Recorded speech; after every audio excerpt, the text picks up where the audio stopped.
how did you develop your love for reading? Because I also feel like, especially in my generation, a lot of kids and a lot of teens don't don't love reading at all.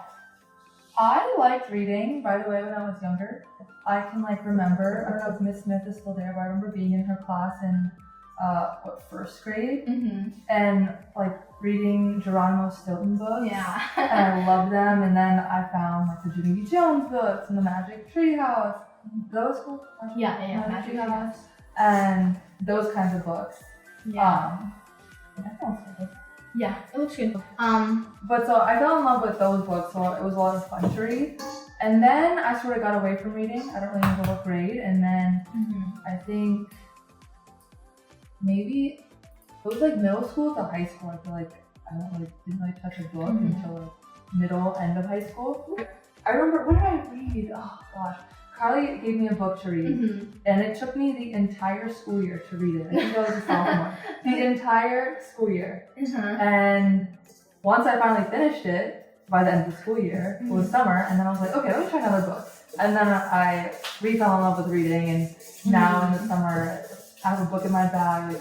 My mom was trying to talk to me in the car yesterday, and I'm like, just let me finish the chapter. I can't listen to you and read. I'm locked in. Yeah. You mentioned that you lost your love of reading throughout sort of middle school, and I feel like that is the time that reading is put out as homework to a lot of students. Oh, that's definitely what it was. Which is it's reading is now associated with homework and all these bad things that kids don't want to do. So that might be one of the reasons why. Oh, that's 100% why.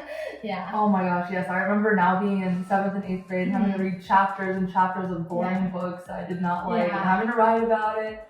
So I like when I get to choose the book. Yeah, I agree. I definitely agree. You should scrape it out. So, you're a student at UConn, and you're also a basketball player, which is honestly, if you're a basketball player at UConn, I feel like that's already a full-time job. What does a normal day at school look like for you? And also, when do you find time in that schedule to read? So a normal day when I was playing looked like classes, usually always in the morning. So I'd wake up. I decided not to have 8 a.m. classes. Those were not for me. So I think I had class 9 and 10, between 9 and 11 kind of. Yeah. So I'd have class, I'd wake up, have some sort of breakfast, go to class, and then I'd go to the gym, have a snack, and then you gotta start, if you have warming up to do, you gotta get your ankles taped, usually there's pre-practice shooting, which is not required. Yeah, but it's still if you're not there, then you're gonna get looked at.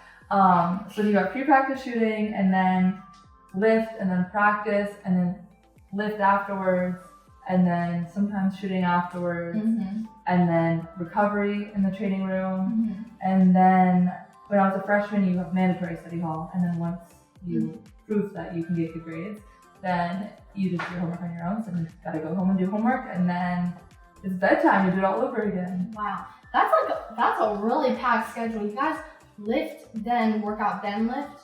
Yeah, we do a warm-up lift, and then actual strength. Yeah, nice. Okay, and then in all that, when do you find time to read, usually? There's really not a lot of time, so if I'm reading during the school year, it's at night, or I'll bring a book when we travel, because sometimes there's no Wi-Fi, and if you get all your homework done, which I never have all my homework done, so on planes or right before bed. Okay. Yeah, I feel like I read a lot before bed too, because it just sets, I don't know, it just calms me down after a long day. But okay. I'm going for it.